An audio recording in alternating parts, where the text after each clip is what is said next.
A passenger tried to have a Latino man kicked off a plane. She froze when he calmly revealed who he really was. The boarding gate at Denver International Airport was buzzing with the usual pre-flight tension. Travelers stood in line clutching coffee cups, carry-on bags, and neck pillows, while gate agents announced final boarding calls. Among the crowd was Daniel Reyes, a tall, broad-shouldered Latino man in his late 30s. He wore a plain navy hoodie, dark jeans, and sneakers. His attire was casual, unremarkable, almost deliberately so. Few noticed him beyond a quick glance. That was just how Daniel preferred it. He had spent years perfecting the art of blending in, of walking into crowded spaces and being overlooked. His close-cropped hair and calm expression didn't invite attention, and his demeanor suggested a man who knew how to handle himself without ever needing to prove it. To the world, he was just another traveler heading back home. To the United States government, however, he was far more. Daniel was a senior federal agent with the Department of Homeland Security, and his badge, tucked away inside his wallet, carried weight that few people could imagine.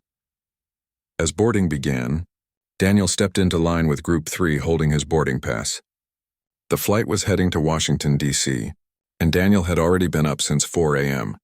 The week had been long, filled with closed-door meetings, classified briefings, and negotiations that had left him weary. He wasn't just a paper-pushing bureaucrat. He was a field-tested agent who had seen the ugliest corners of organized crime, trafficking, and terrorism. His position now often placed him behind a desk, but he never forgot where he came from.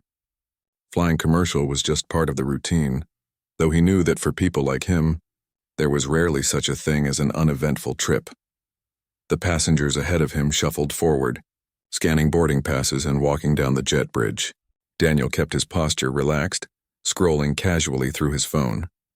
That was when he heard her voice, sharp, cutting, and laced with irritation. "Excuse me, are you seriously going to let him on the plane?"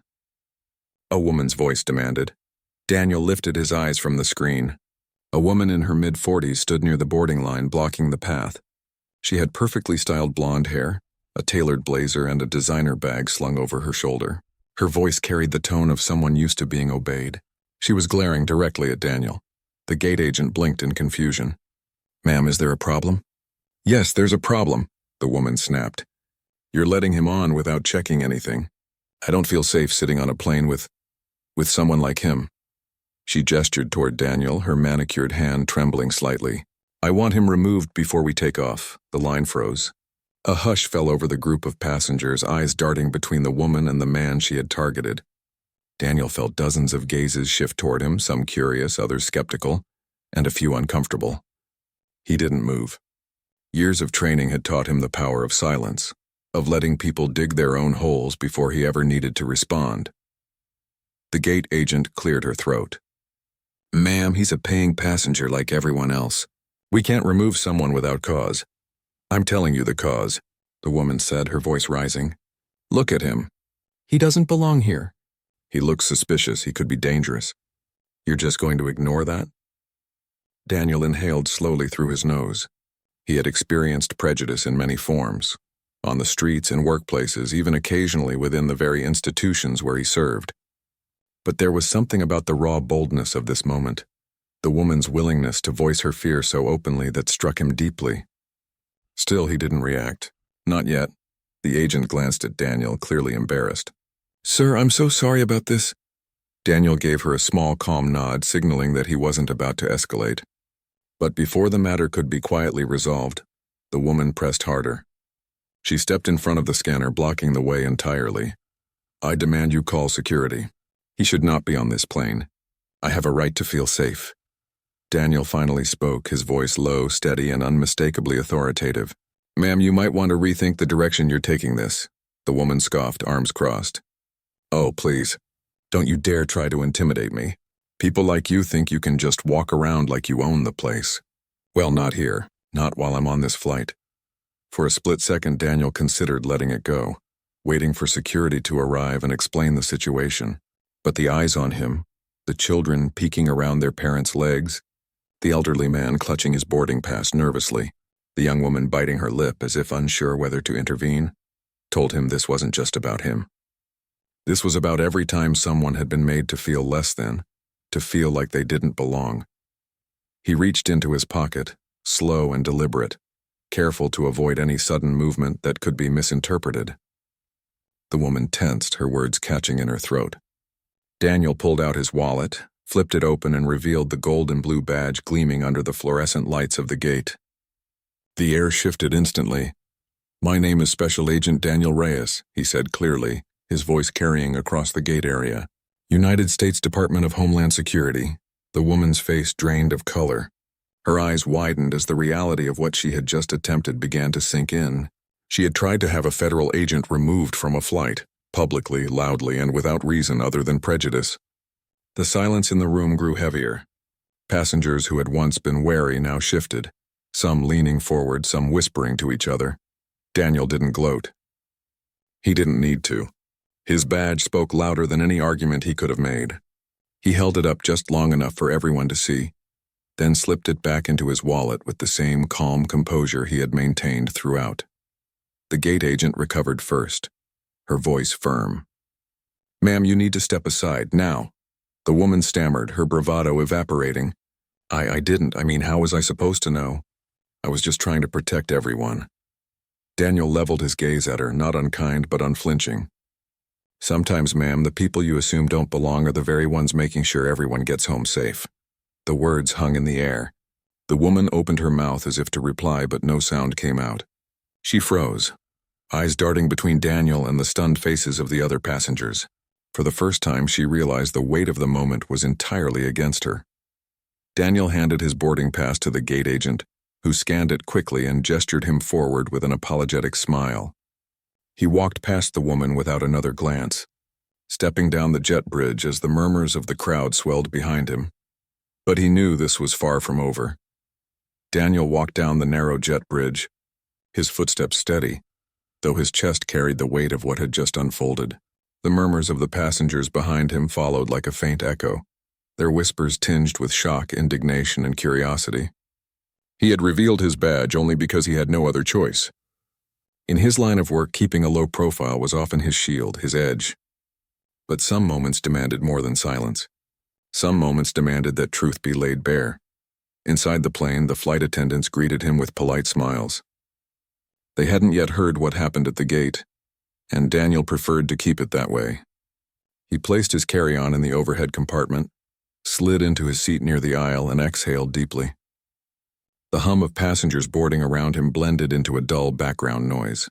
For a fleeting moment, he allowed himself to lean back and close his eyes. He thought of his mother's words when he had first joined law enforcement over 15 years ago. "Mijo, you will have to be twice as patient, twice as strong, and twice as careful. Not because you're less, but because some people will always see less when they look at you." He hadn't understood the full weight of that advice at 22, but now at 38 he lived with it daily. The shuffle of feet and the rustle of bags overhead stirred him. Daniel opened his eyes just as the woman from the gate appeared in the aisle. Her face was pale, her lips tight, and her eyes refused to meet his. She moved quickly down the row and slipped into a seat just a few rows ahead of him. Several passengers cast glances in her direction, some disapproving, others simply curious. But she sat rigidly, staring out the window as though it could erase what had happened. The last passengers boarded, the doors closed, and the flight attendants moved through the cabin with practiced efficiency. The captain's voice crackled overhead, welcoming everyone aboard, mentioning mild turbulence en route to D.C., and reminding passengers to remain seated when the seatbelt sign was on. Daniel settled into his seat, trying to shake the tension from his shoulders. He was used to confrontation, but airports were different. He wasn't chasing down a suspect or executing a raid. This was supposed to be a simple flight home. Yet life had a way of reminding him that prejudice didn't keep office hours. As the plane began to taxi, the man sitting beside Daniel cleared his throat. He was older, maybe in his 70s, with a weathered face and kind eyes. He leaned slightly closer and whispered, "Son, I saw what happened back there. You handled it better than I could have. That woman ought to be ashamed of herself." Daniel offered a small smile. "Thank you. I just did what I had to do." The man nodded slowly. "You did more than that. You showed her dignity she didn't deserve. Folks notice that. Don't think they don't." Daniel nodded, though he wasn't sure he agreed. He had revealed his badge partly to protect himself, but also because he knew the narrative could have twisted if he had remained silent. That woman's words could have carried more weight than his presence, and silence could have been mistaken for guilt. It wasn't just about dignity. It was about survival in a society that still doubted men who looked like him. The engines roared as the plane lifted off the ground, climbing into the sky. Daniel focused on the clouds outside, watching the world grow smaller below. He needed the perspective. An hour into the flight, the woman finally moved. She pressed the call button above her seat. A flight attendant appeared, leaning down politely. "Excuse me," the woman said, her voice hushed but strained. "I don't feel safe. That man back there, he pulled out a badge. How do we know it's real? He could be anyone pretending." The flight attendant's brows knitted together. She glanced discreetly toward Daniel, then back at the woman. "Ma'am, if you're referring to the passenger who identified himself earlier, I assure you we've already been informed." "There's no cause for concern," the woman stiffened. "You don't understand. He made me feel threatened. I don't want to sit on the same plane as him. You should land somewhere and remove him before anything happens." The attendant's tone remained professional but firm. "Ma'am, unless there's an actual threat or incident, we cannot divert this flight. I encourage you to relax. Everything is under control." The woman's jaw tightened. She leaned back in her seat, clearly unsatisfied, but said nothing more. Passengers nearby exchanged uneasy glances. A few shook their heads, others whispered quietly. The tension she created lingered like smoke in the cabin. Daniel, who had overheard every word, closed his eyes again. He could feel the pull of anger in his chest, the temptation to stand up and confront her directly. But he reminded himself of discipline. Anger was a weapon best used sparingly, and never on airplanes where fear magnified everything. The hours stretched on. The flight attendants served drinks and snacks. Children watched cartoons on tablets, and the steady rhythm of flight lulled many into sleep. Daniel remained awake, his mind restless. He thought about the young Latino cadets he mentored back in D.C., about the conversations they often had. They spoke of duty, honor, and sacrifice, but beneath it all was always the unspoken understanding. Their uniforms and badges didn't erase the way some people saw them. As the flight neared its descent, turbulence rocked the plane. Passengers gripped armrests, murmurs rippling through the cabin. The woman clutched her designer bag, her knuckles white. For the first time she looked vulnerable, not arrogant, not self-assured, but frightened. Daniel noticed but said nothing. He wasn't interested in her fear. He was interested in what she would do once they landed, whether she would try again to twist the story. Experience told him that people rarely admitted their mistakes, especially when pride and prejudice were intertwined. When the wheels touched down in D.C., relief spread across the cabin. Passengers began collecting belongings, eager to disembark. Daniel stayed seated, patient as always. He watched the woman rise quickly, trying to push her way toward the front, desperate to escape the weight of eyes on her. But fate rarely allowed such clean exits. As the cabin door opened, 2 uniformed airport security officers stepped inside.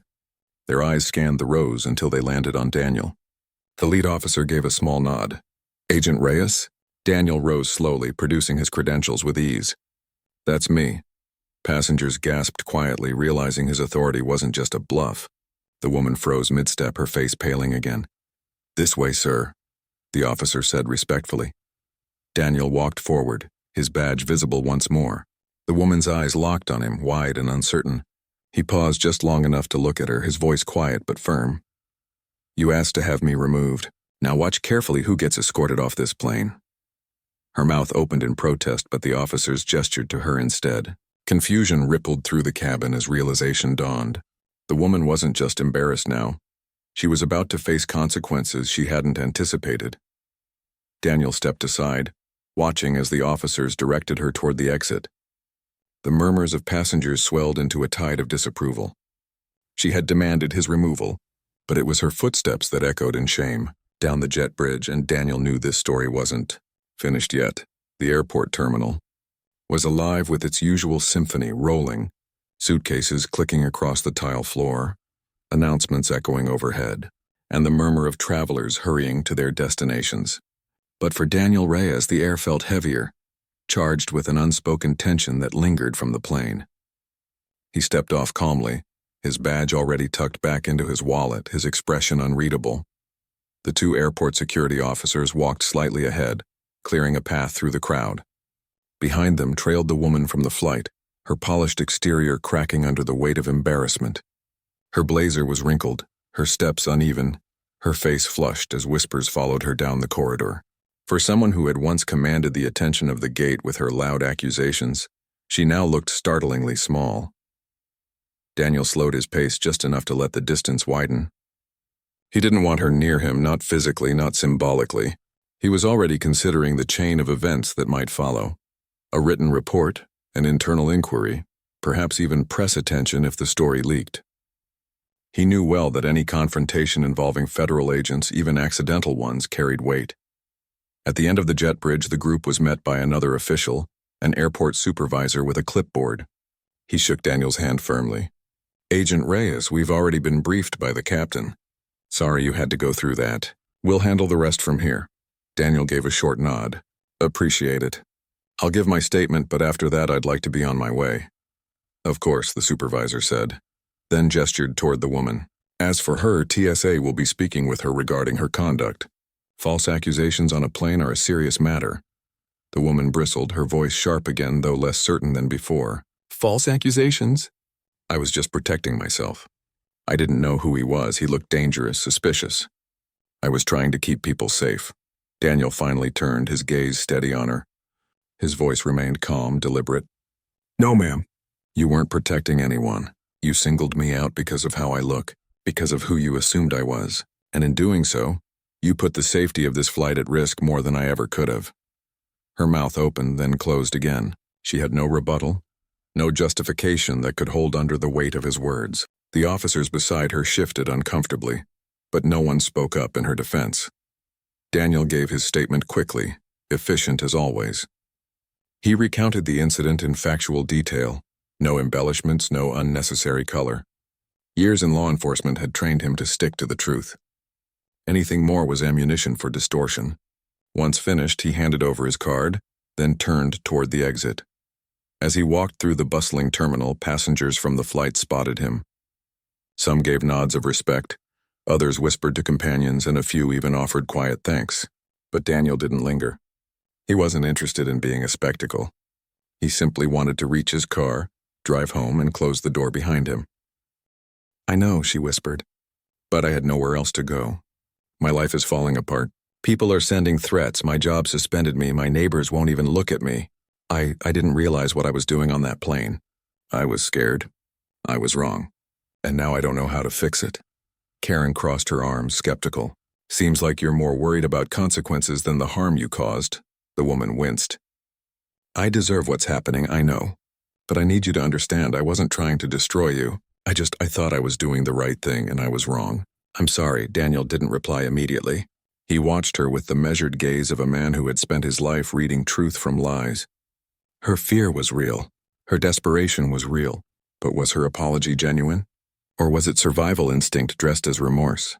Finally he spoke. "Do you know what you asked for on that plane? You asked to have me removed, humiliated, treated as less than human, all because of an assumption you made in seconds. That's not just fear, that's prejudice. And now you're facing the reality of what that means." Outside, the evening air was cool against his skin. He climbed into his black SUV, the familiar comfort of leather and silence wrapping around him. But peace was elusive. His mind replayed the woman's words, the way she had pointed at him as though he were an intruder in his own country. He thought of the badge in his wallet, the years he had given to this nation, the nights away from family, the scars hidden beneath his shirt. He had bled for a flag that some people still believed didn't belong to him. His phone buzzed. It was his partner at the agency, a woman named Karen Douglas. She had been with Homeland Security nearly as long as he had, and she knew him better than most. "Reyes," she said when he answered, "I heard something went down on your flight. You okay?" Daniel exhaled. "Yeah, just another day in paradise." She chuckled softly, though her tone carried concern. "Word's already moving up the chain." The captain filed a report. "You're probably going to get a call from the director tomorrow." "Figures. You did the right thing," she added. "You could have handled it differently, but you didn't. That matters." Daniel stared through the windshield at the glowing lights of the terminal. "Sometimes I wonder if it does. Sometimes I wonder if it's ever enough. Karen was quiet for a moment before replying. It's enough for the people who were watching. Don't underestimate that. You think the kids on that plane won't remember how you handled yourself? They'll remember. And so will their parents. Her words struck something in him, a reminder of why he had chosen this path in the first place. It wasn't for glory or recognition. It was for the unseen ripples, the quiet influence of standing tall in moments when it would be easier to shrink. After they hung up, Daniel drove through the city toward his townhouse. The familiar streets of Washington, D.C. passed by in a blur, the monuments glowing in the distance. He parked in his driveway, the hum of the engine fading as he sat in silence for a moment. Inside, the house smelled faintly of coffee and wood polish. He dropped his keys on the counter, kicked off his shoes, and collapsed onto the couch. For a while, he sat in the quiet, listening only to the rhythm of his own breath. He wanted to believe the incident was behind him, just another story filed away in the endless catalog of days. But deep down, he knew better. Incidents like these had a way of resurfacing.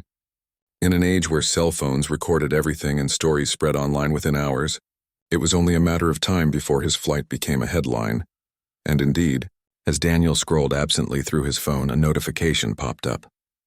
A trending video on social media showed the exact moment he had revealed his badge at the gate. Someone had filmed it from the line, and now it was circulating rapidly.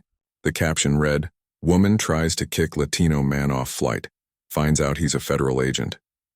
The video already had thousands of views, comments pouring in from every angle. Some praised Daniel, others condemned the woman, and a few even questioned whether the badge was real. The internet was a double-edged sword, and Daniel knew how quickly narratives could spiral out of control. He set the phone down, rubbed his temples, and closed his eyes.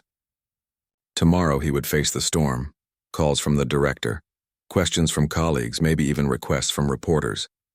For now, though, he let the quiet envelop him. But even in the stillness of his living room, he could hear the echo of her words. He doesn't belong here. And he knew this wasn't the end of the story. It was only the beginning. By sunrise the next morning, Daniel's phone was already buzzing nonstop. Text messages, emails, and missed calls piled up like a tidal wave. The viral video had exploded overnight, making its way from obscure corners of social media to mainstream news outlets. Headlines flashed across his screen. Passenger confronts Latino man on plane, turns out he's a federal agent. Homeland Security officer responds calmly to racially charged accusation. Airline passenger faces backlash. After targeting federal agent, Daniel rubbed his eyes, pouring himself a strong cup of coffee as the TV in his kitchen replayed the incident on a loop. Every major network had grabbed the footage, dissecting it frame by frame. Pundits debated whether the woman's actions were an example of prejudice, paranoia, or simple ignorance. Some commentators lauded Daniel for his composure. Others questioned why society still tolerated such open hostility in public spaces.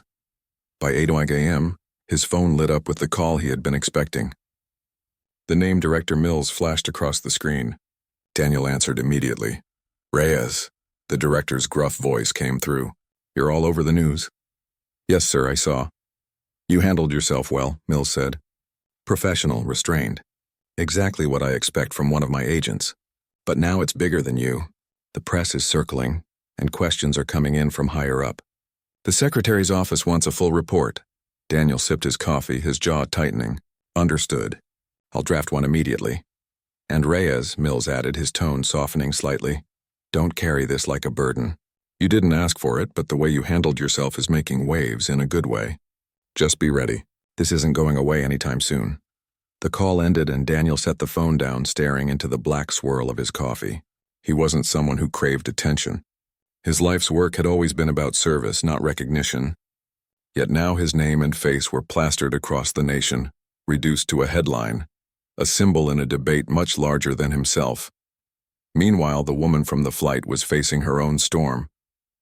Her name had been leaked within hours, identified by fellow passengers and confirmed through social media sleuthing. By mid-morning, her employer, a prestigious consulting firm, released a statement distancing themselves from her behavior. Comment sections were merciless. Words like racist, entitled, and bigot trailed her name everywhere online. Daniel scrolled through the chaos, feeling a mix of emotions. Part of him believed accountability mattered, that actions like hers couldn't be dismissed without consequence. But another part of him felt uneasy about the vitriol being unleashed. He had never wanted revenge. He had wanted understanding. At headquarters later that day, his colleagues greeted him with nods, some with quiet pats on the shoulder. A few joked lightly, "Careful, Reyes, you're famous now." But most treated him with the gravity the situation deserved. He was escorted to a conference room where Karen Douglas was already waiting. She smirked when he entered. Well, look who broke the internet." Daniel shook his head, setting down his briefcase. "Not funny." "It's a little funny," she replied, though her tone quickly shifted to serious. "I know you don't like the spotlight, but you handled that woman better than anyone else could have. Now people are seeing what we've always known. You're the real deal." They spent the morning drafting his official report, carefully documenting every detail of the incident. Karen typed while Daniel dictated, ensuring the language was precise, factual, and free of emotion. They knew every word would be scrutinized by lawyers, journalists, and politicians alike. Around noon, a knock came at the door. A young intern poked her head in nervously. "Agent Reyes." "There's someone here to see you." "She says it's important." Daniel frowned. "Who?" The intern hesitated. "The woman from the flight." For a moment, silence filled the room. Karen's eyebrows shot up. "You've got to be kidding me." But minutes later, there she was, standing awkwardly in the lobby of the DHS building, her designer clothes replaced with something plainer, her confidence shattered. She looked exhausted, her eyes red-rimmed, her voice brittle. "I needed to see you," she said quietly when Daniel approached. "Please." Daniel studied her carefully, his instincts wary. "You understand this isn't the place for personal conversations. This is a federal building." Tears welled in her eyes. I know, and I hate myself for it, but I can't take it back. Please, I just want to make it right somehow." Daniel sighed, his voice steady but firm. "It's not me you need to convince.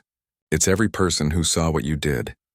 Every kid who now knows what it feels like to be judged before they're even spoken to.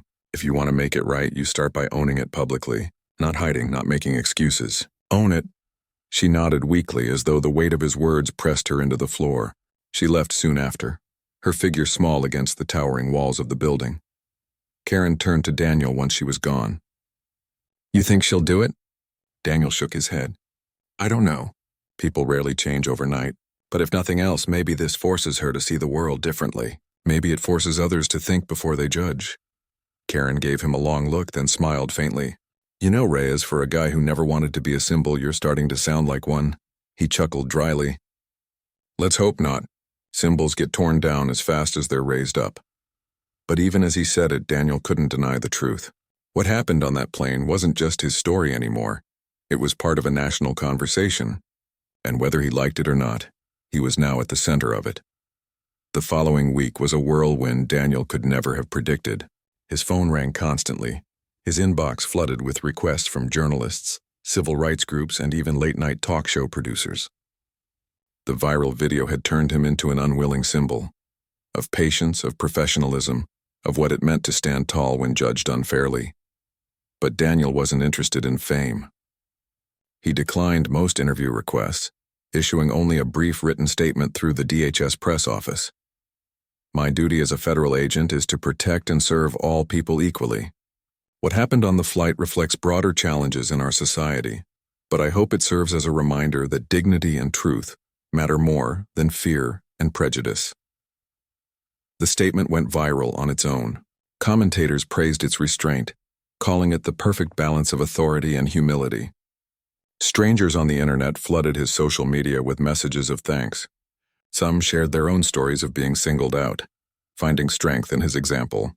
Parents wrote to him saying their children had watched the video and asked questions about fairness, about justice, about why people judge others so quickly. Still, for all the positive attention, Daniel carried the weight cautiously. He knew public opinion was fickle, shifting like sand. He wasn't naive enough to believe the country would change overnight. But if even one person thought twice before acting out of prejudice, then maybe the ordeal had served a greater purpose. The woman from the flight, meanwhile, did exactly as Daniel had urged. Days after visiting DHS headquarters, she appeared on a national news program. Her eyes were swollen from tears, her voice unsteady. She admitted to her actions without excuse, calling them shameful and rooted in fear I never should have acted on. She spoke directly to Daniel, apologizing for what she had done. I saw him as a threat instead of a fellow passenger, a fellow American, she said. I was wrong, and I know saying sorry doesn't erase the harm I caused. But I want to do better. I want to be better. The reaction was mixed. Some applauded her for taking responsibility. Others dismissed it as damage control. Daniel, watching the interview from his living room, didn't cheer or sneer. He simply nodded once, quietly acknowledging that at least she had faced the truth in public. Whether her change was genuine or not was no longer his concern. At DHS headquarters, Director Mills called Daniel into his office one morning. The older man gestured toward a seat and studied him carefully. You know, Reyes, Mills began. This department has been around a long time. We've had our fair share of scandals and our fair share of heroes. But rarely does someone become both a lesson and a symbol overnight. You did everything right. Calm, professional, restrained. That matters. Daniel shifted in his chair, uneasy. With all due respect, sir, I didn't ask to be a symbol. Mills smiled faintly. Symbols don't ask. They just happen. What you do with it, that's the choice. The director leaned forward, his tone more serious. I'm recommending you for a promotion. Not because of the video, but because of the way you've carried yourself afterward. Leadership isn't about glory, it's about integrity, and you've shown plenty of that. Daniel sat quietly for a moment, the weight of the words settling in. He had never chased titles or recognition, but he understood the value of influence. If stepping into a higher role meant mentoring more young agents, guiding them through the challenges he knew so well, then maybe it was worth it. Outside the office, Karen was waiting. She smirked when she saw him. Let me guess. Mills gave you the "you're a symbol now" speech. Daniel chuckled. Something like that? You deserve it, she said simply. You've been carrying this department on your back for years. It's about time someone noticed. That evening, Daniel drove home as the sun dipped below the horizon, the city bathed in golden light. He passed children playing in the park, couples walking hand in hand, joggers weaving through the sidewalks. Ordinary life continued, unbothered by the headlines and debates raging online. When he pulled into his driveway, a neighbor waved from across the street, a young father whose kids often played basketball nearby. Hey, Agent Reyes, the man called out. Saw you on the news. My son says you're his hero now. Daniel smiled, raising a hand in return. Tell him to be his own hero. That's what matters. Inside, the house was quiet, the faint hum of the refrigerator the only sound. He poured himself a glass of water and sat by the window, watching the street lights flicker on. For the first time in days, he felt a measure of peace. He thought about the flight, the woman's accusations, the badge flashing in the fluorescent light. He thought about his mother's words from years ago. Mijo, you will have to be twice as patient, twice as strong, and twice as careful. He realized now that patience and strength weren't just tools for survival. They were instruments of change, small but powerful. The storm of attention would fade eventually. New headlines would take over. New scandals would erupt. New symbols would rise and fall. But the moment on that plane, captured in shaky cell phone footage, would linger in the minds of those who saw it. And maybe, just maybe, it would plant seeds of awareness in places he could never reach. As the night settled in, Daniel placed his badge on the table beside him. Its gold and blue surface glinted softly under the lamp. To the world, it was a shield, a symbol of authority. To him, it was a reminder of duty. The quiet, relentless call to stand firm in the face of judgment. To protect even when unrecognized. To serve even when doubted. Tomorrow, he would return to work. Tomorrow, the cycle would continue. But tonight, Daniel Reyes allowed himself a rare gift. The simple knowledge that in one small, unexpected moment, he had shown the world not just the power of a badge, but the strength of character behind it. And that was something no storm, viral or otherwise, could ever take away.